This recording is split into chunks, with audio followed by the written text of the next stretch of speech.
মাত্র এক সপ্তাহের ব্যবধানে বাংলাদেশের রাজনীতিতে ঘটে গেল এক নাটকীয়তা। ঈদের আগের দিন ৬ জুন হঠাৎ করে নির্বাচনের সময় ঘোষণা করে অন্তর্বর্তী সরকার। এরপর রাজনৈতিক অঙ্গনে শুরু হয় বিতর্ক, ক্ষোভ এবং দলীয় চাপ। সবশেষ ১৩ই জুন লন্ডনের ডরচেস্টার হোটেলে অন্তর্বর্তী সরকারের প্রধান উপদেষ্টা অধ্যাপক মোহাম্মদ ইউনূস ও বিএনপির ভারপ্রাপ্ত চেয়ারম্যান তারেক রহমানের বৈঠকে পাল্টে যায় পুরো দৃশ্যপট।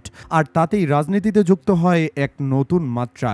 সংস্কারকে বাদ দিয়ে শুধু নির্বাচনমুখী একটি দল হিসেবে বিএনপিকে প্রমাণ করতে সক্রিয় ছিল একটি রাজনৈতিক দল। প্রভাবশালী বুদ্ধিজীবী এবং ইউটিউবার গোষ্ঠী তাদের ধারাবাহিক প্রচারণা ও ভিডিও বার্তায় ক্রমেই চাপে পড়েছিল বিএনপি। ১৩ই জুনের বৈঠকের পর জাতীয় নাগরিক পার্টি এনসিপি এক বিবৃতিতে বলে যে জুলাই সনদ ঘোষণা ও বিচারের রোডম্যাপ ঘোষণার পরই নির্বাচন সংক্রান্ত আলোচনা চূড়ান্ত হওয়া উচিত। তাদের অভিযোগ, লন্ডন বৈঠকে নির্বাচনের তারিখ এগিয়ে আনার তুলনায় সংস্কার ও বিচার গুরুত্ব পায়নি। একটি দলের সঙ্গে সরকারের যৌথ বিবৃতিতে বিস্ময় প্রকাশ করে এনসিপি বলছে, এটি লেভেল প্লেয়িং ফিল্ড তৈরির জন্য মোটেও অনুকূল নয়, বরং এটি নৈতিকতা বিরুদ্ধ। তাদের মতে এটি একটি নির্দিষ্ট দলের প্রতি সরকার প্রধানের পক্ষপাতদুষ্ট মনোভাবের বহিঃপ্রকাশ।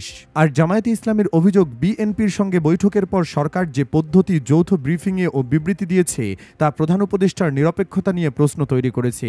যে বিএনপি এক সপ্তাহ আগে নির্দিষ্ট দুটি দলের প্রতি প্রধান উপদেষ্টার পক্ষপাতের অভিযোগ তুলেছিল, এক সপ্তাহ পর সেই বিএনপি সরকারের সঙ্গে সদ্ভাবপূর্ণ মনোভাবে এসেছে।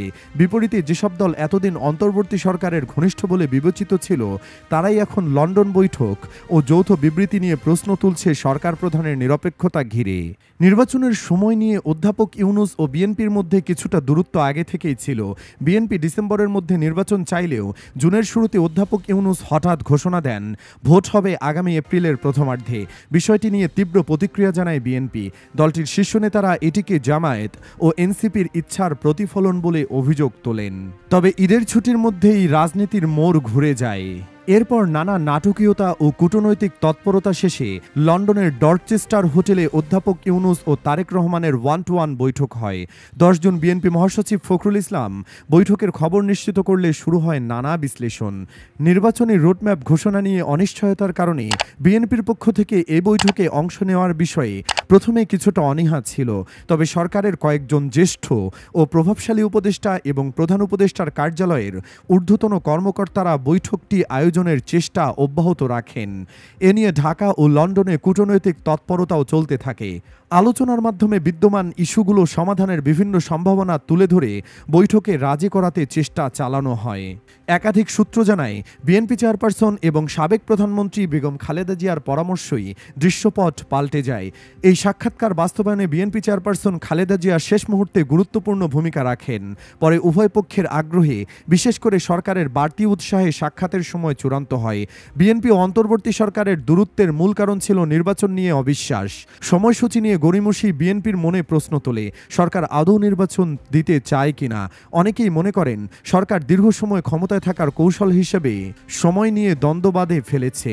রাজনৈতিক সংশ্লিষ্টরা জানান, কিছু বুদ্ধিজীবী, ইউটিউবার এবং স্বার্থান্বেষী লোক সরকার ও বিএনপির স্বাভাবিক সম্পর্ককে বিষিয়ে তুলছিল পরিকল্পিতভাবে। তারা কোনোভাবেই চায়নি দ্রুতই জাতীয় নির্বাচন হোক।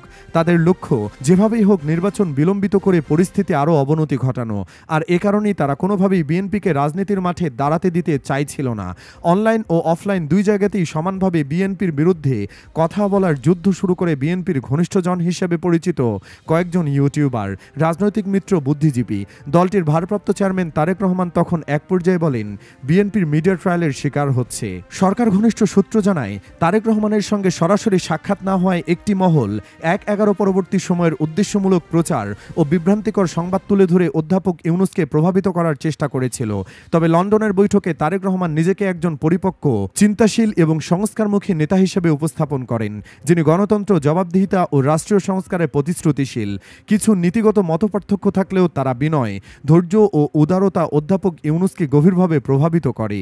এ নিয়ে সাংবাদিক, লেখক ও রাজনৈতিক বিশ্লেষক মারুফ কামাল খান বাংলা নিউজকে বলেন, গণতন্ত্রের যে সৌন্দর্য তার অনুশীলন দরকার। মতামতের বৈচিত্র্যের মধ্যে জাতীয় ঐক্য দরকার।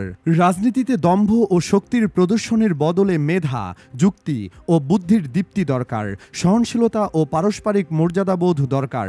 দলীয় অ্যাক্টিভিস্টদের চেয়ে সব শ্রেণী পেশার মানুষের হৃদয়ের ভাষা ও আশা আকাঙ্ক্ষার প্রতি বেশি গুরুত্ব দেওয়া দরকার। লন্ডনে বৈঠকের ছোট ছোট সংলাপের মধ্য দিয়ে তার প্রকাশ ঘটেছে। বৈঠকের মূল বিষয় ছিল নির্বাচন, যার সমাধানও হয়েছে সহজভাবে। ফেব্রুয়ারির মাঝামাঝি নির্বাচন আয়োজনের সম্ভাবনায় দুই পক্ষই অবস্থানে নমনীয়তা দেখিয়েছে। বিএনপি ডিসেম্বরের দাবিতে অনড় ছিল না, আর অন্তর্বর্তী সরকারও এপ্রিলে নির্বাচনে অনড় থাকেনি। বিশ্লেষকদের মতে এই সমঝোতা প্রমাণ করে প্রয়োজনের সময় বাংলাদেশের জনগণ দেশকেই বড় করে দেখে। জাহাঙ্গীরনগর বিশ্ববিদ্যালয়ের সরকার ও রাজনীতি বিভাগের সাবেক অধ্যাপক এবং রাজনৈতিক বিশ্লেষক দিলারা চৌধুরী বলেন, সরকার এবং বিএনপি দুপক্ষই অত্যন্ত বিচক্ষণতার পরিচয় দিয়েছে। দীর্ঘ স্বৈরশাসনের পর রাষ্ট্র বিনির্মাণে সবার ঐক্যবদ্ধ থাকা প্রয়োজন। নির্বাচনকে কেন্দ্র করে সংঘাতময় পরিস্থিতির সৃষ্টি না করে দুই পক্ষ আলোচনার মাধ্যমে সমঝোতায় আসতে পেরেছে। দেশ ও জাতির স্বার্থে এটি বিরাট সাফল্য। একই মত দেন বিএনপির স্থায়ী কমিটির সদস্য আমির খসরু মাহমুদ চৌধুরী। বাংলা নিউজকে তিনি বলেন, এই বৈঠকে প্রমাণিত হয়েছে জাতির ক্রান্তিলগ্নে আমরা ঐক্যবদ্ধ হতে পারি। অতীতে কোনো দল কোনো বিষয়ে ভুল করতে পারে, প্রতিদিনের ভুলভ্রান্তি নিয়ে পড়ে থাকলে আমরা এগোতে পারবো না। নতুন বাংলাদেশের যে স্বপ্ন আমরা দেখছি সেটা বাস্তবায়ন করতে পারবো না।